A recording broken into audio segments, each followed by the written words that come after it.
This is the Unique Scotland podcast with exclusive ScottishVisits.co.uk.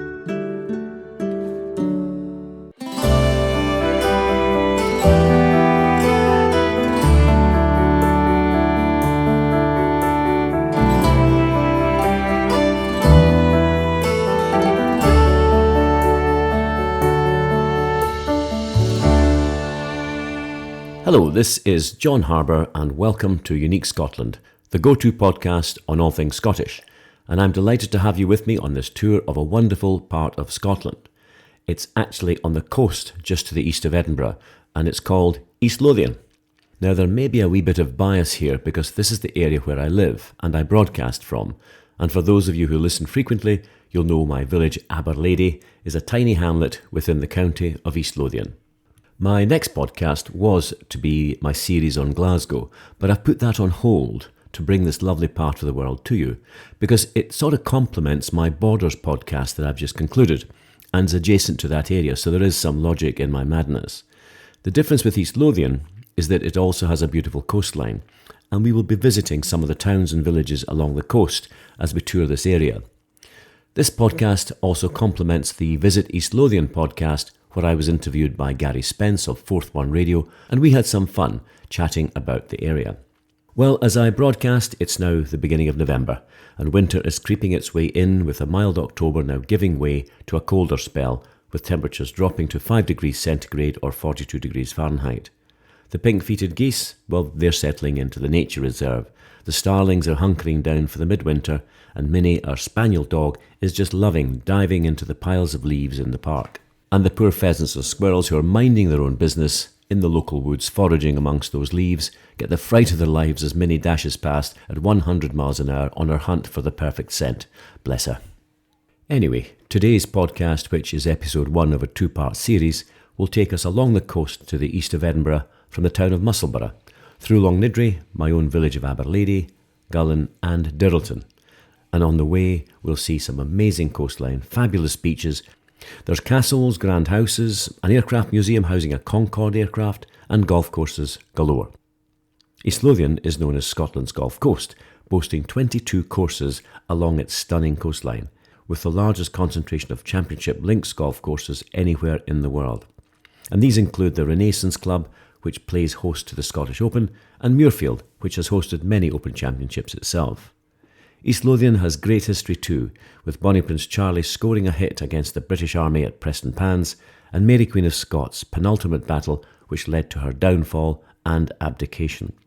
It's going to be an exciting whirlwind tour, so stand by. At the end of the podcast, we'll be hearing from Lisa and Jan from Cleveland, Ohio, who are avid podcast listeners, and they surprised me at Culloden Battlefield. Well done, ladies, and as promised, you're on this podcast. You'll also hear from Barbara and Chris, two lovely guests from Texas who travelled with me around Scotland. Barbara's an Outlander fan, and I surprised her with a visit to Lallybroch at the end of our tour, and you can hear how she reacted. Well, to see some great photographs of East Lothian, the beaches, the golf courses and castles, then have a look at my website, exclusivescottishvisits.co.uk, under the podcast section, my Facebook page or even Instagram. And if you listen through my website, please don't forget to subscribe to ensure you get notification of future episodes. There will be short videos of East Lothian on my YouTube channel, Exclusive Scottish Visits, so please subscribe there to get notification of all my travels. Well, wherever you are in the world, I'd now like you to relax and to join me on this tour of the east coast of Edinburgh, East Lothian.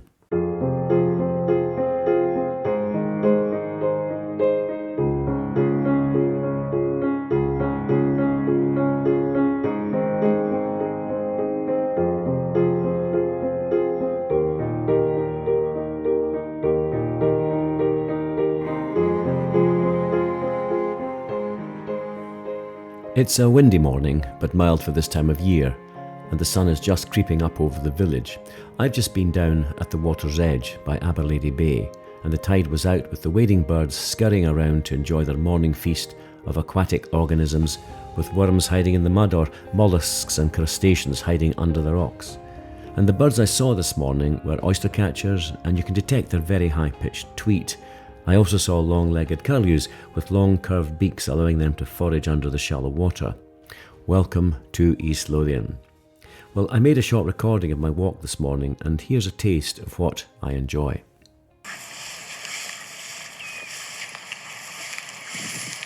It's a fabulous morning. The sun's just coming up over Aberlady behind me, with the church in the silhouetted background. As I turn round, looking down across the bay, the tide's out, lots of wading birds. Just listen to the sound. Amazing.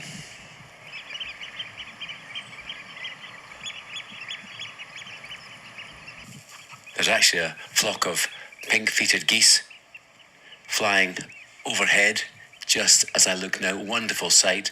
There must be at least 300 or 400 birds up there.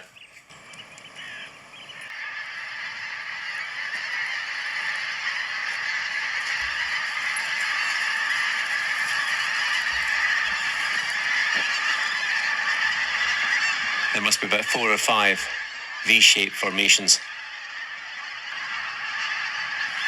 What an amazing sight. A few stragglers just at the end, saying bye.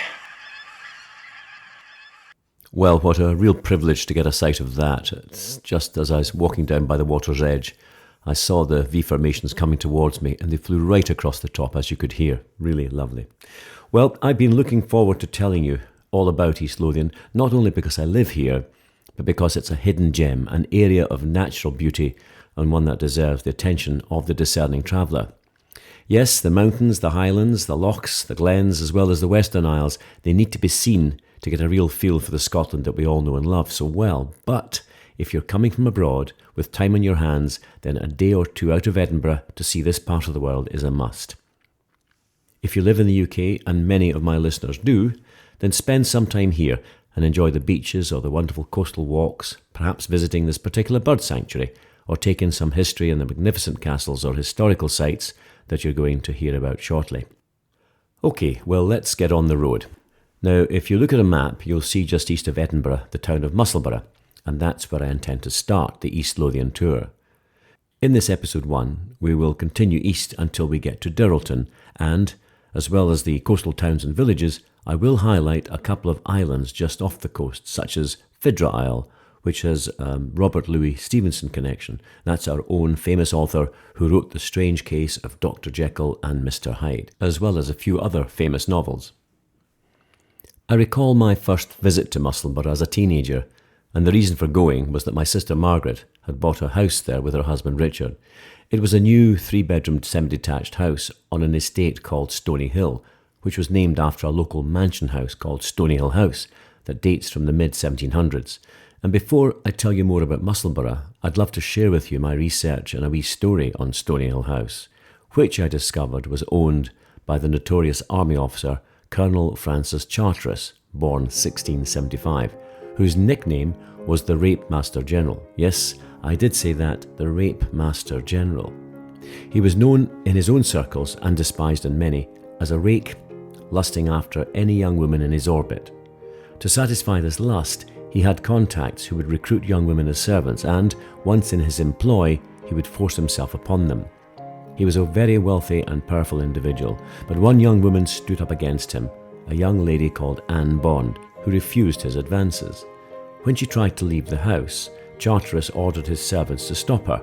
He locked her in his bedroom and eventually raped her. The story is quite incredible, but of course resonates with some of today's shenanigans with very wealthy men such as Epstein and Al-Fayed of Harrods fame. Incredibly, for that period, Charteris was arrested and charged with rape, and at his trial he was found guilty and convicted of raping the poor girl and sentenced to hang.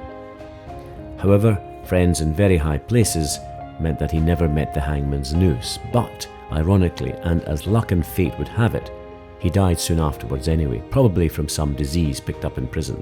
That's what we call karma. Well, his is quite a story, including being dismissed from the army 4 times, but I'll let you read up on that yourselves, if you're interested. Let's return now to Musselburgh, the town. When you enter Musselburgh from the west, having just driven from Edinburgh, you'll see the signpost with the words, "Welcome to the honest toon." It actually means welcome to the honest town.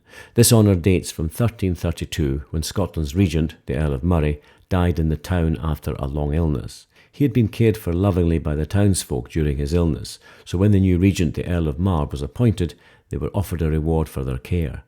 Well, the people of the town declined the reward, saying that they were only doing their duty, which impressed the new regent to such an extent that he declared that the townspeople of Musselburgh were a set of honest men, thus the title of Honest Toun. Now, I've just talked about Stony Hill House. Well, one other grand house in the town is New Hales, a fabulous Palladian manor house dating from the 1700s.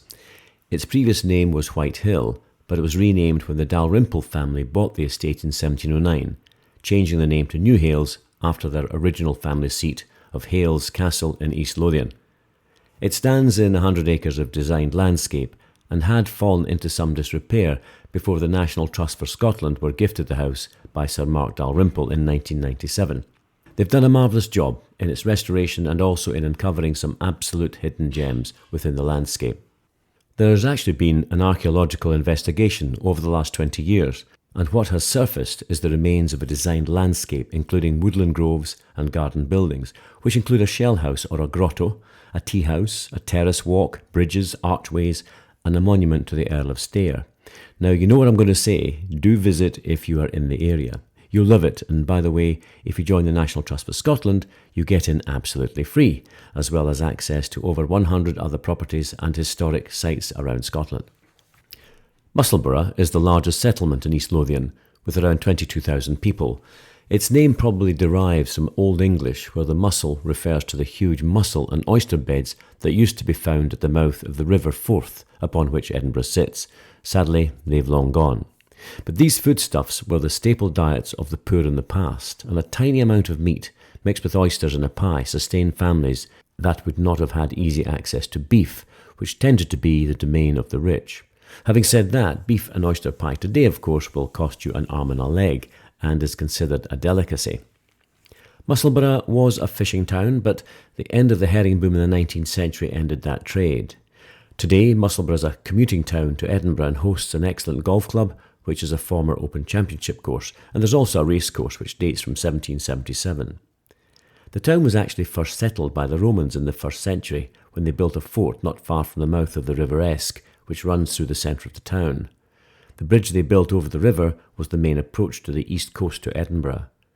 It lasted for many years and was only replaced in the 1200s by a bridge built on the original Roman foundations, with a further upgrade in around 1600, and it's still known today as the Roman Bridge and is a pedestrian walkway. The new road bridge upstream was built around 1800 and widened in 1925. One of the oldest buildings to be found in the town is the Musselburgh Tolbooth, which is a long, narrow 3-storey building built around 1590, with alterations in the mid-17 and 1800s. The square tower may have belonged to an earlier Tolbooth, probably from about 1400s, but this Tolbooth was destroyed by the Earl of Hertford in 1544. Now, the ground floor was used for weekly markets and the first floor for a prison. And 2 inmates were Margaret Joe in 1628 and Janet Lyle in 1661, and both were tried for witchcraft. Margaret Joe must have had a good lawyer because she was subsequently released, but sadly Lyle was convicted, brutally strangled, and then burnt at the stake. In 1745, some Jacobite soldiers of Bonnie Prince Charlie's army were imprisoned here before their transportation overseas. Now, at the end of the building is an 18th century townhouse, and there's a small museum within the Tolbooth in the old jail where you can discover Musselburgh's long and fascinating history from Roman times to the present day. It also has displays that showcase working, domestic and social life of the town and also the surrounding area. The museum was opened in 2011, and as well as its permanent displays, it has new themed exhibitions every year, providing something of interest for everyone. Interestingly, in the 1850s, a large hall was built behind the Tolbooth as part of the centenary celebrations commemorating Sir Walter Scott's death.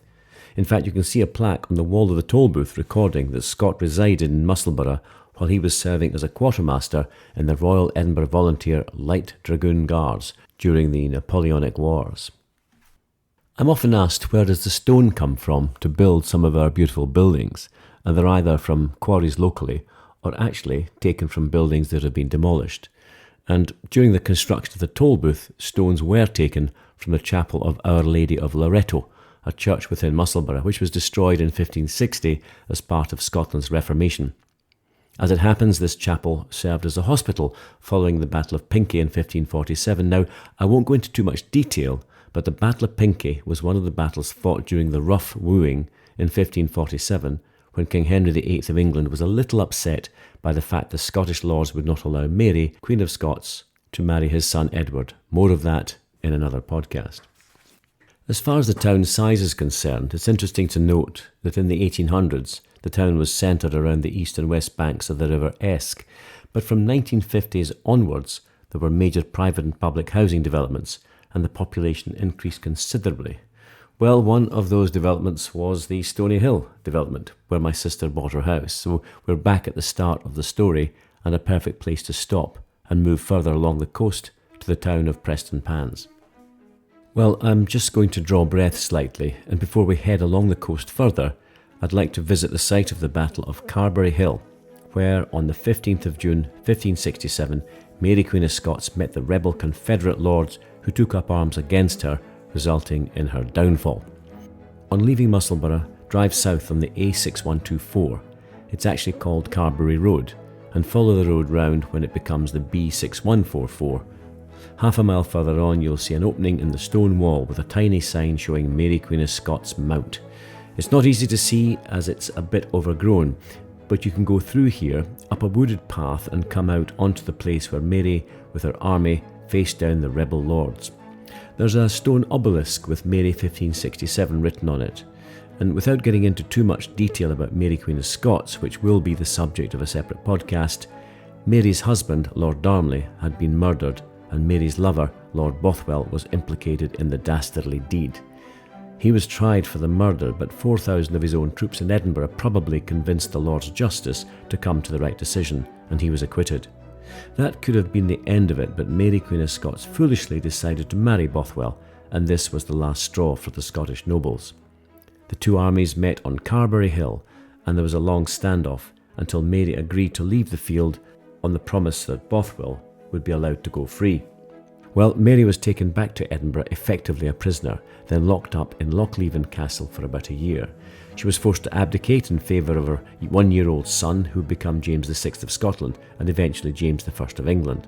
Well, the life of Mary Queen of Scots is absolutely fascinating, and I look forward to telling you all about it some stage in the future. Anyway, let's get back onto the coast road and return to the A190 from Musselburgh, and within 10 minutes you'll have reached the town of Prestonpans. It's a small town with around 10,000 of a population and gets its name from the numerous salt pans that used to litter its coast. In the 12th century, salt was a prized possession, and all that was needed was a source of fuel for a fire and some seawater or brine. Large rectangular pans of brine would have sat above grates to boil the brine and produce salt.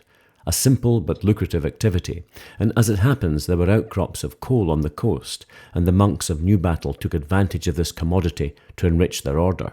The town was originally called Althamer, but the name was changed to Prestonpans after a local castle named Preston Tower, which I'll tell you about shortly, and also the association with the pans to make salt. As you drive through the town, you'll see large housing estates at either end, with a small commercial centre in the middle. In the centre, and up on a mound, is the old church Preston Grange, one of the first post-Reformation churches in Scotland, built around 1596. It was renovated in 1774, but still has that medieval feel about it. Another old building, Victorian this time, which you'll find as you drive along the main road next to the sea, is the Old Town Hall, which has been turned into a museum. But not just any museum. This is the Battle of Prestonpans Jacobite Museum, which tells the story of Bonnie Prince Charlie's first major battle against the British Army. This victory sealed his position in Scotland as a real contender to take the throne of Great Britain for his father James VIII of Scotland, who was in exile in Italy. The gallery contains historical and archaeological artefacts, an impressive diorama of the battlefield landscape, and an excellent video of the events leading up to the battle and its aftermath. I visited recently with my two younger grandsons, and the staff were super, looking after them and getting them involved with the displays. So my thanks go out to Margaret, Alex and Wee, who did an amazing job in keeping the museum open, and all their hard work in keeping this very important story in Scotland's history alive. More of the battle later, but it's a great little starting point before you go and visit the site of the battle, and one I would highly recommend. I was delighted to catch up with the curator of the museum, Dr Arran Johnston, and he's also the director of the Scottish Battlefield Trust, and his knowledge of the subject is second to none. And here's our conversation. Arran, how good to speak to you, and thank you for taking time out to have a chat with us today. That's my pleasure. Can you just tell us how you came to be connected to the Prestonpans Museum and also the battlefield? I've always been fascinated by the story of this battle and its place in the wider Jacobite story ever since I was a boy growing up in Derby, where the Jacobite army turned around in 1745. So when I moved up to Scotland at about 18, one of the first things I did was visit Prestonpans battlefield. And over the years, done a lot of research and investigation on the site. And then, in about 2010, I was asked by the Heritage Trust that was setting up in Prestonpans if I would get involved as a trustee and as the coordinator of their research and their events programmes. And when you first came across the town hall in the middle of Prestonpans, what state was it in?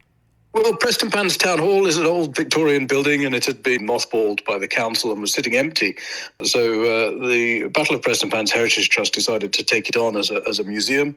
So I was given the task of turning it into a museum space. I was able to, mostly working on my own, because that was all we were allowed to do at the time, get up the ladders and completely renovate the interiors and learn a lot of new skills as I went along. And then the joy of being able to put all of my research on the battle into words and get the collection of the trust on display. So all the words we see in the museum, they're yours, and Yes, I have to accept all responsibility for those. So I welcome all challenges. Okay, great. And the paint on the wall, you obviously painted it as well? Yes, and I went back into the archives to discover what the colour scheme had been when the building was first opened in 1897, and tried to bring it something close back to that, and so it was both a chance to bring the story of the battle to visitors, but also to bring a much loved but much neglected asset in the town back to life. Yeah, it's marvellous. I mean, having visited, I was really very impressed indeed. Now, the site of the battle, there has been some controversy, but could you now, as the expert, tell us, is it in the right place? Yes, basically what happened, and Prestonpans isn't unique in this experience, is that the battlefield shrinks over successive generations. Basically, over the years, it's been pinpointed as it happened in this one small field here. And then, of course, when you start investigating it properly again, it re-expands. We commissioned a lot of archaeological work back in 2009, which Glasgow University did for us. And then subsequently, I've done a lot of documentary evidence research as well. And we can be pretty clear.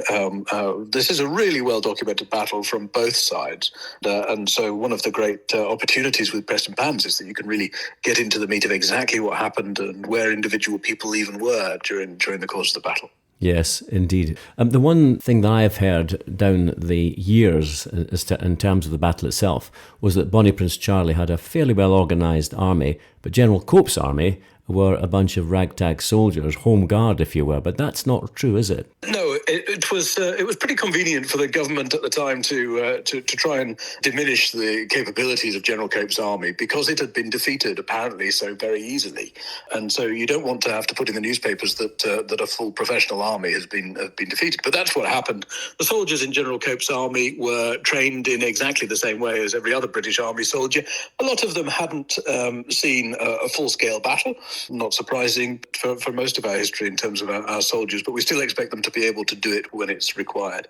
So it was a full-time professional army with an advantage in firepower, artillery and cavalry, and so it really was an unexpected victory for the Jacobites. Yes, we've just been chatting, but a fascinating fact for me, Bonnie Prince Charlie's ability to head south to Derby probably was helped by the fact that he defeated General Cope's army. Undoubtedly so. I mean, firstly, of course, there's the morale effect of having secured a battlefield victory, and that you're then able to retire to the capital, which you've also captured, parading the captured standards of your enemy. It suddenly makes everybody take you much more seriously. And so recruitment is massively by this success. But perhaps almost as important of that is the fact that on the battlefield at Prestonpans, the Jacobite army captures intact the artillery train of the British Army, the baggage train of the British Army, wagons loaded up with ammunition, wagons loaded up with tents and supplies, the military treasury, the paperwork of the British Army Command, all captured intact. That gives them the logistical requirements for expanding an army and using it properly. That sounds absolutely fascinating. I'm a retired naval officer myself and a logistician, and I fully understand what a huge part logistics plays in any battle. Arran, thank you so much. It's been fascinating just having this short chat. I'd like to chat some more. I know you've got a book on the Battle of Prestonpans. Could you just tell me about that, please? Yes, I've got a book published by Helion, and it's called On Gladsmuir Shall the Battle Be? And that looks in very great detail on the Prestonpans battlefield landscape and the days leading up to it. I've also looked at the wider campaign from the perspective of Charles Edward as a military commander in a book called The Battles of Bonnie Prince Charlie. So all that information is hopefully out there for people to explore. And can we get that on Amazon Books? You certainly can, yes. Marvellous. Okay, well, you've just sold another 2 books, certainly from me anyway. Thank you so much. Well, Arran, listen, can I just say thank you. Very much appreciate the time you've taken out of your busy schedule to join me on the Unique Scotland podcast, and I wish you well. Thank you very much. Bye-bye for now. Thank you. Bye-bye. And thank you once more to Dr Arran Johnston, the Director of the Scottish Battlefield Trust. And just to clarify, Dr Johnston's book on Prestonpans is called On Gladsmuir Shall the Battle Be. Well, Gladsmuir is a small village quite close to Prestonpans, which is why sometimes the battle is called the Battle of Gladsmuir. Well, moving on from that wonderful history, today Prestonpans appears to be a quiet commuter town, but it wasn't always like that. It used to have a fairly heavy coal industry, a number of breweries, some brickmaking, a soapworks, as well as very busy fishing port, but these have all gone. The harvesting of oysters used to be a very lucrative trade up until the end of the 20th century as well, but that ended with the destruction of the oyster beds in the River Forth. However, if you're interested in the history of heavy industry, then Preston Grange Visitor Centre within Prestonpans may be for you. Today, Preston Grange is a quiet haven for wildlife, but looking at the derelict industrial buildings left behind, one can imagine the noise, the coal dust, the steam from the powerful steam engines, and the area teeming with manual labourers to keep this industry going. Within the town itself, there are a number of sculptures, and one that intrigues me is the memorial to the witch trials. Now, Prestonpans was one of the worst areas affected in Scotland during the witch trials of the late 16th century. 81 townswomen and some men, as well as some animals, were executed in a horribly barbaric way for practising witchcraft. This monument was the work of the Glasgow-based sculptor Andy Scott. You might recall he created the Kelpies near Linlithgow, and also East Lothian's huge bear called Dun Bear, which I'll be telling you about when we get down to Dunbar. Locals and visitors admire this 10-foot witch memorial depicting a lady reading a book. As a postscript to this barbaric period in Scotland's history, it's pleasing to note that 81 Scots convicted of being witches and executed were pardoned on Halloween 2004 in Prestonpans. Their innocence was publicly declared by members of the Scottish Government, and those poor people can now rest comfortably in their graves and the afterlife, if of course you believe in one. Well, if you drive around the town, you'll come across an old ruined tower house called Preston Tower, which I mentioned briefly earlier, which is an ancient keep dating from the mid-15th century.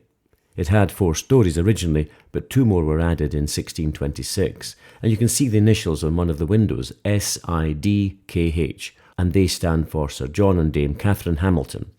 It has clearly been stabilised, and there's a set of modern steps leading up to the entry doorway. There's good information board at the entry to the castle, and it's a nice wee place to visit. Leaving the town of Prestonpans behind, if you now drive away from the town towards the Meadow Mill Sports Centre, you will see a small stone-built cairn at the junction of 2 roads to commemorate the Battle of Prestonpans.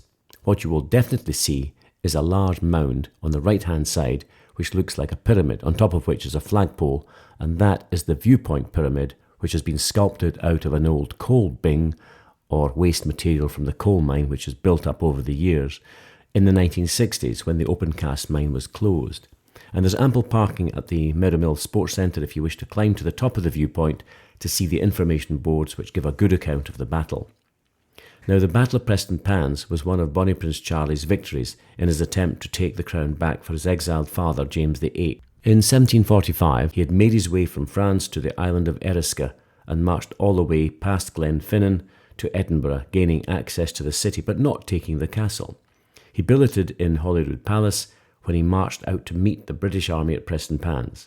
It was this battle success against a superior British army led by General Cope that gave Prince Charles the huge morale boost he needed before heading south in an attempt to take London and place a Stuart king back on the throne of Great Britain. It's an incredibly audacious story, and this Jacobite tale will be the subject of a future podcast, so watch the space for more information. Continuing east, we pass through the joint towns of Cockenzie and Port Seton. Cockenzie dates back to the 1500s as a small fishing port, and with a slightly larger port called Seton, which was built in the mid-1600s by Lord Seton, thus the name of this small town. The population is only around 4,000, and the harbour still operates small fishing vessels, albeit more shellfish than whitefish these days. It's now a dormitory town for Edinburgh City, but enjoys some tourism with a long sandy beach and a caravan park overlooking the water. I have two connections with the town. The first is that I've stayed in a caravan at the park for a short summer holiday with my nephew James, Diane and their family, and the young children were never far away from the beach. My second was in the 1980s when I was the navigating officer of HMS Orkney based at the Royal Naval Base at Rosyth. Cockenzie had a huge coal-burning power station whose massive chimneys were clearly visible from the sea, and I recall using those chimneys to navigate from, as they were one of the most prominent landmarks and easily identifiable on my chart and the shore. This power station has now been demolished as the country moves away from fossil fuels. If you're in the area and the beach has lost its appeal, there's a hidden gem just south of Port Seton in the form of a lovely church, the Seton Collegiate Church, which stands not far from Seton Castle, and I'll come to that shortly. Seton Church dates from the late 1400s. It's probably one of the finest medieval collegiate churches in Scotland, built by Lord Seton, and, as was common in those days, he established a community of priests to pray for his family's salvation, effectively buying a free pass through the pearly gates of heaven. The church is now in the care of Historic Environment Scotland, and a visit is very worthwhile. Nearby you may get a glimpse of Seton Castle, or Seton Hall.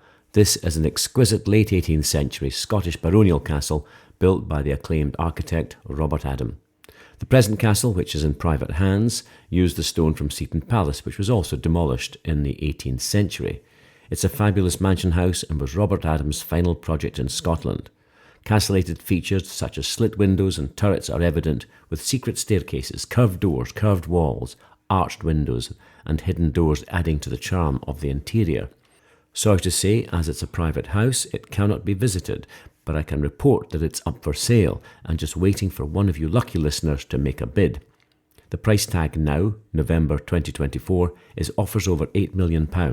So start emptying the piggy bank, get on the phone to Savills, the selling agent, and see if you can secure it for yourself. I must declare now that I'm not on commission with Savills, but I thought you'd like to hear what a very nice mansion house would cost you in Scotland. Well, we continue moving down the coast and we come to a small town called Longniddry. Just before we arrive, you'll notice on the left-hand side a lovely beach, one of many that I'll be discussing on the way down to Dunbar. There's 3 beaches called Longniddry Bents, and these are a combination of sand and rock shore used by families and bird enthusiasts. You will also see thrill seekers in the form of kiteboarders or kite surfers who appear in their numbers when the wind is blowing a gale. The speeds they go and the heights they reach as they're being blown along is an extraordinary sight, and I have to admire their strength, resilience and daredevil attitude. You certainly wouldn't find me on one of those. Longniddry itself is a mile inland and is a small town of around 2,500 people. It has a small set of shops, post office, a scout hut and a library. Its main advantage is that it has a direct bus and train line to Edinburgh and North Berwick. And if I'm going into the city, I prefer to leave my car at the station car park, which is only 5 minutes from Aberlady, and take the train which takes me up to the centre of Edinburgh City. As you drive up to the train station from the shore, you will see on the left-hand side an impressive, imposing arched entry with a gatehouse to the side of the arch. This is one of the original entry points to the grand Gosford estate, which covers around 5,000 acres of parkland and coast. Now, in previous podcasts, you will have heard me mention that when I take Minnie, my spaniel, for a walk, I walk in woods at the rear of my house and down a track to the fabulous Gosford House. Well, this is the estate that I'm talking about. So before we go on to Aberlady, let me tell you a little bit about Gosford House.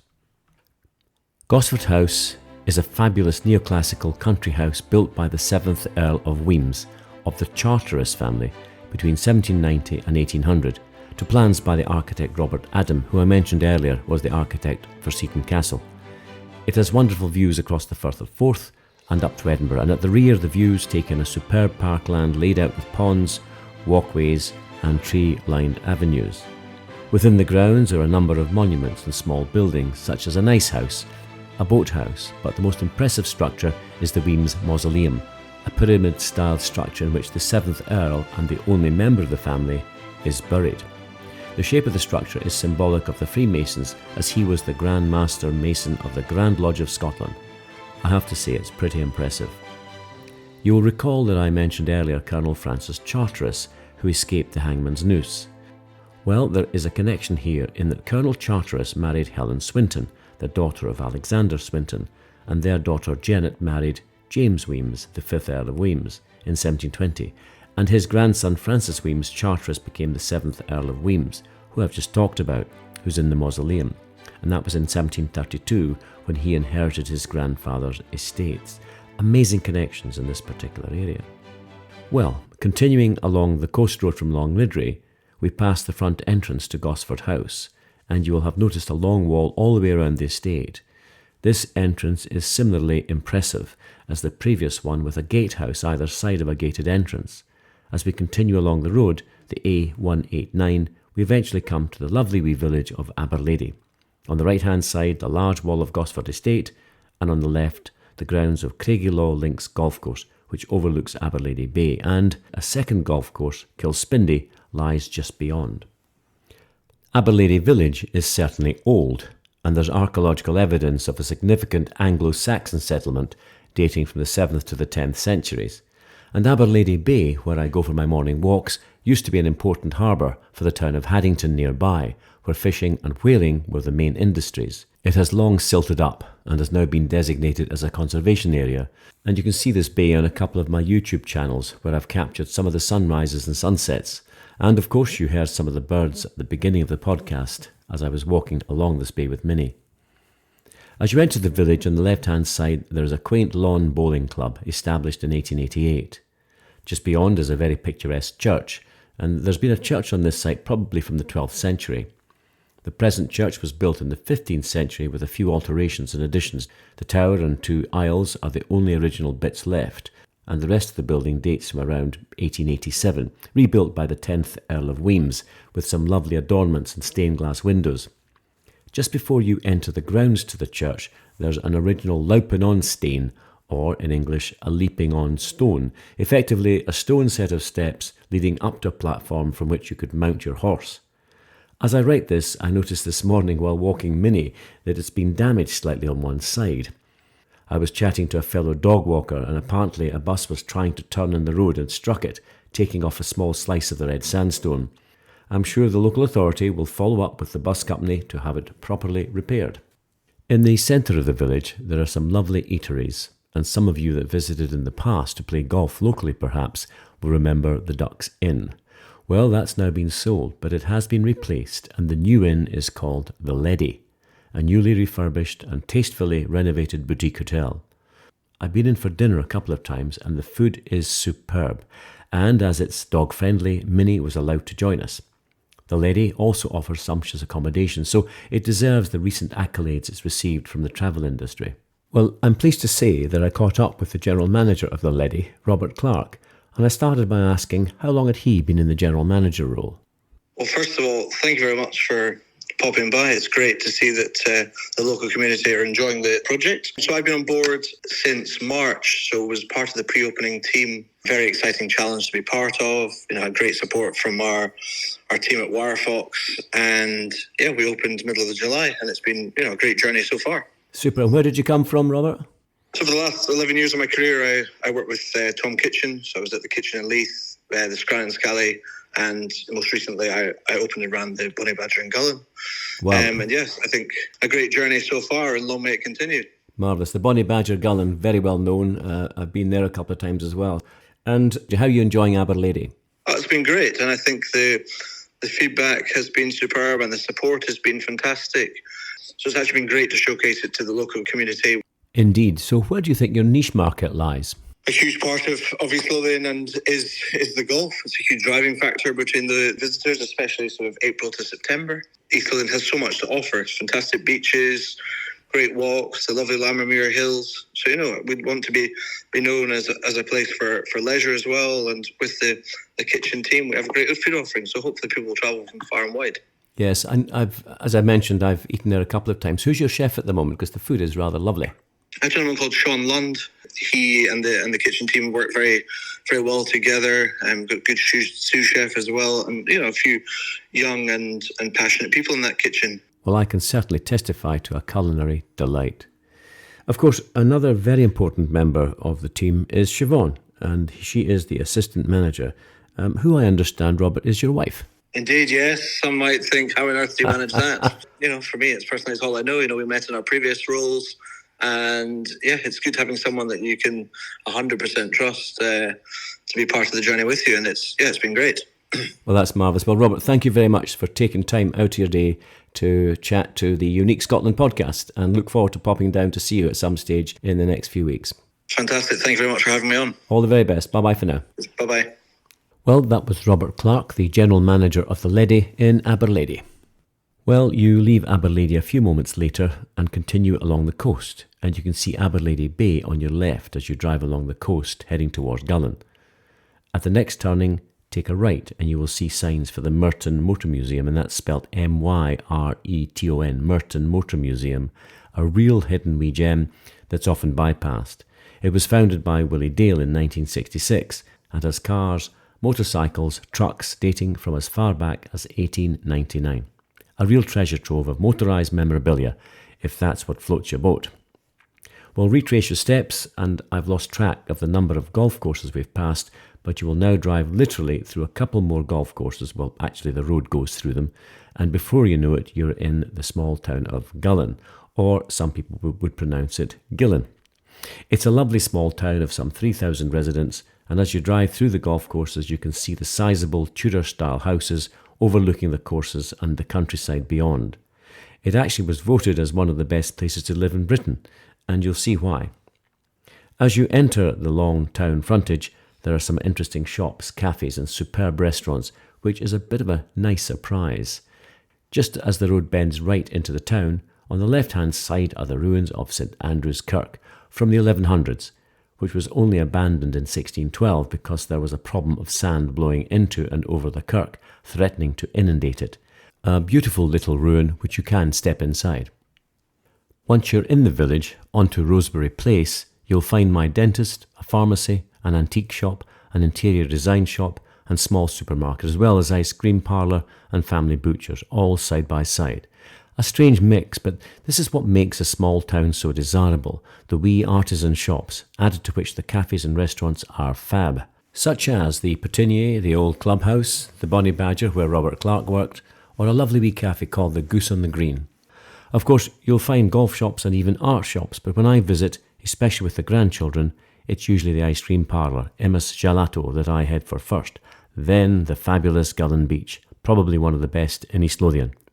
It's a 1 mile stretch of golden sands with huge sand dunes where the children will climb to the top and slide down the sandy slopes, and beyond the dunes themselves there are miles of rough paths to explore and enjoy. Now, I've mentioned driving through the golf courses to the west of Gullane just before entering the town. Well, just to the south of Gullane is also Lough Ness New Golf Club.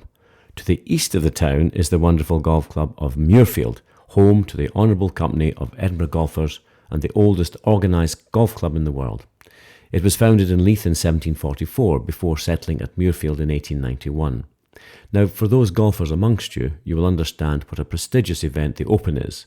Well, the UK Open Championship has been held here on 16 occasions, with 2013 being the most recent. And if you are looking forward to staying in the local area while you play golf, you should be aware that the fabulous Grey Walls Hotel overlooks the 10th tee at Muirfield. It was built as a country house, originally in 1901 with Sir Edward Lutyens as the architect, and was later extended by the famous Scottish architect Sir Robert Lorimer.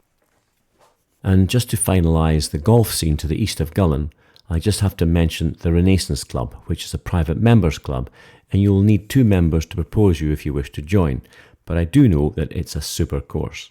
Then there's Archerfield, closer to North Berwick than Gullane, but this time there's not one but 2 challenging 18-hole championship courses. One's a mix of pine forest and a fast-running links, and the other a traditional but challenging links course. It has a great clubhouse, and I've sometimes popped in to meet friends for lunch, and I've had the occasional business meeting in there as well. Great food and wonderful staff.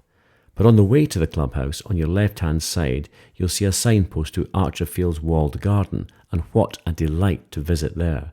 As it suggests, the walled garden is in effect a garden centre. However, there's an exquisite shop for all your gardeny things, and attached is a fabulous cafe, with all the usual freshly baked bread, scones and lovely cakes, and plenty of space to enjoy a break from reality. Oh, and just outside the cafe is an enclosed play area for your children to while away half an hour as you enjoy some downtime.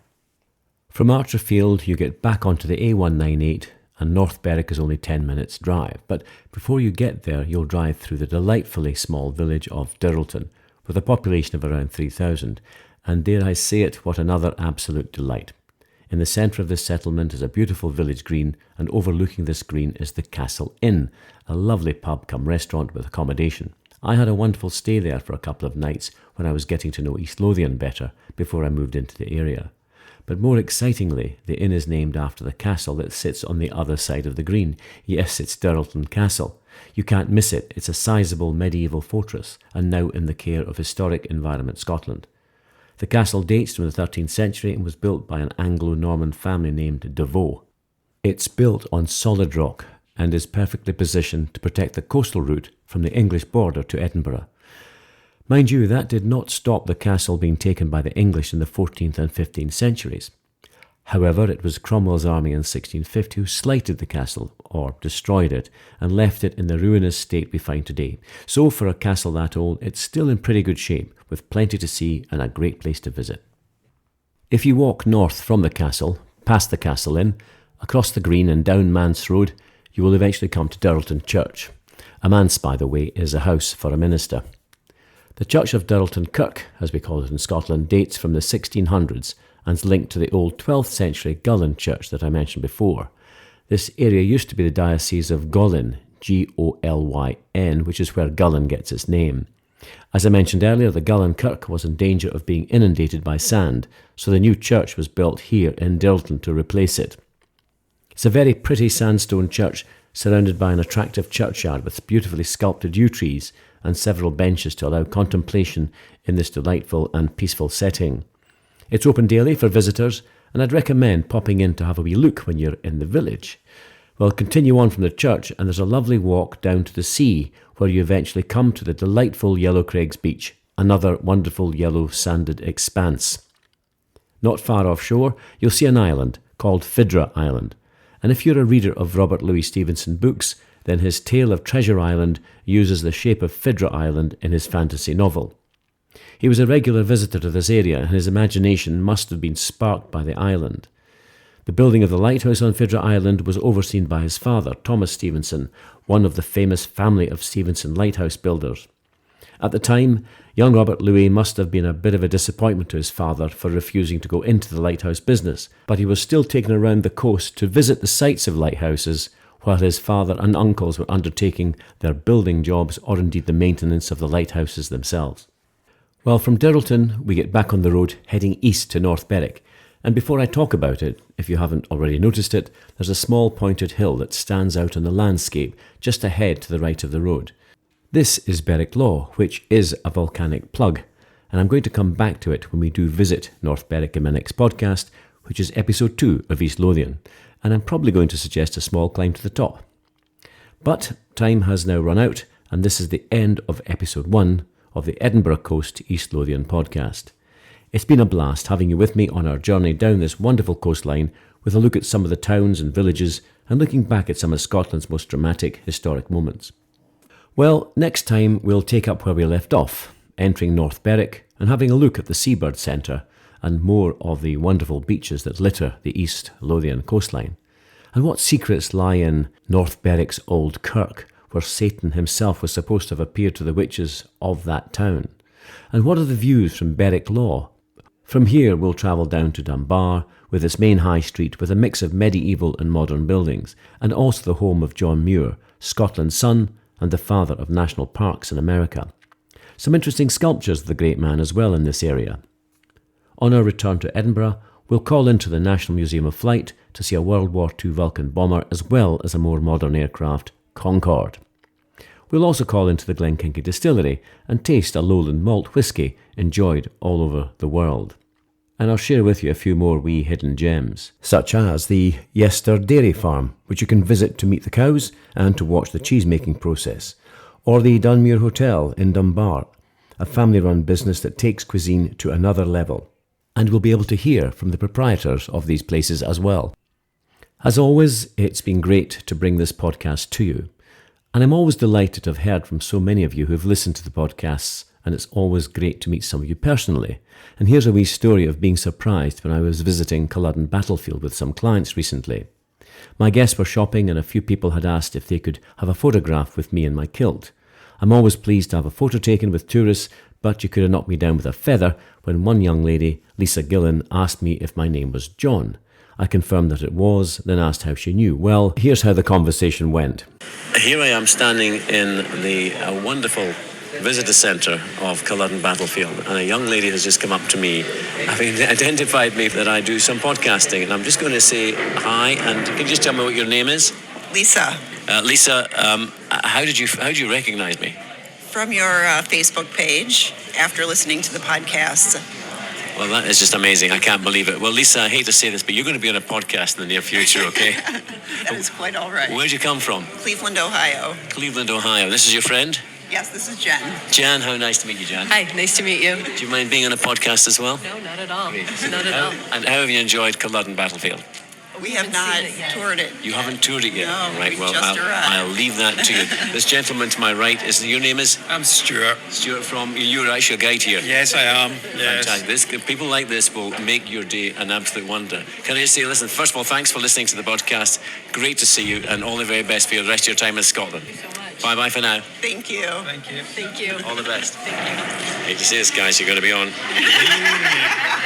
Oh, that's amazing. I love the fact that Stuart, the local Culloden guide, was so taken aback, and you can hear him say in the background, "That's amazing," at the end. Anyway, Lisa and Jan, thank you for stopping me and letting me know that you're listeners to my podcasts. And do please let me know how much you enjoyed the Culloden experience. On my last tour, I had two lovely ladies, Barbara Linnick and Chris Thurmond, and they hail from Texas. And we had a wonderful tour around Scotland, taking in Skye and also Inverness, where Barbara was able to step back in time and visit those places her ancestors had come from. It was very special, and I also learned that Barbara was a great fan of the TV series Outlander. So on the way back to Edinburgh, I surprised her with a visit to Midhope Castle, which, in the series, is Lallybroch Castle, or Jamie Fraser's family home. Anyway, here's our final chat just before they departed. Got with me Barbara and Chris in the back. We're just heading back to Edinburgh now to drop them off. And before we go, I thought I'd just get them to say a few words. But first of all, Barbara, first time seeing Lallybroch, what did you think? I loved it. It was beautiful, and you could imagine all the scenes there and just kind of picture all the actors and actresses. It was perfect. Yeah, I think when people first see it, having seen the series, that's the normal reaction. And I have to say, it's quite an impressive castle as well. Interesting enough, we've just done the 7-day tour. Any particular highlights around Scotland? All of them. Inverness, we really enjoyed hunting for some ancestors in Inverness. We loved the look of Skye and all the beautiful scenery. And, everything's magical. Thank you, Barbara. And we've got Chris beside you. Chris, you seem to have had a lovely time. Just remind us where you're from. Yes, I'm from Texas. Texas. I love it. I love Chris's accent. We've had lots of chats and lots of laughs about things Texian. Anyway, what was your highlight, Chris? I like the mountains. Really nice. And they're everywhere. Yeah. I mean, it's just everything. It's just really magical. And We don't have we don't have these types of mountains. What about the temperature? Because Texas is a little bit warmer than Scotland, I believe. Yes, since we've been here, it's been 101 degrees back home, and this is very nice. Not sweaty at all. Yeah, we're down to about 12 degrees here, so that'd be about 55 to 60 here. So you've had 100 degrees back home, so yeah, it's been quite nice. Super. Well, ladies, it's been great having you with us. Sorry to see you go. Heading back to the States, and look forward to seeing you come back to Scotland at some stage. So bye for now. Bye. We'll be back. Well, thank you, ladies. It was an absolutely cracking tour of Scotland, and I was delighted and honoured, actually, Barbara, to help you track down your ancestors. During the summer, I will be out roaming the roads somewhere around Scotland with guests, so take a leaf out of Lisa's book. If you recognise me on the road, stop me and say hi. I never charge for photographs, and you may even be part of a future podcast. Keep your messages of support coming, and don't forget, if you do intend visiting Scotland without a formal guide, then perhaps one of my bespoke itineraries may help you plan a more spectacular holiday. Well, as always, I have thoroughly enjoyed bringing a part of Scotland to you. I always welcome feedback, so if you wish to comment on any of the areas we've visited today, or if you wish me to cover any aspect of Scottish life, then please do get in touch through the contact page on my website, or send an email directly to info@exclusivescottishvisits.co.uk. Thank you so much to those of you who have bought me a coffee, and if you wish to contribute in a small way to these podcasts, all you simply do is Google buymeacoffee.com/Unique Scotland. All contributions are much appreciated. Well, it's been a pleasure to have you all listening today, and I would now like to sign off in traditional Scottish fashion by raising my glass with a wee dram to you wherever you are in the world. Slanjava.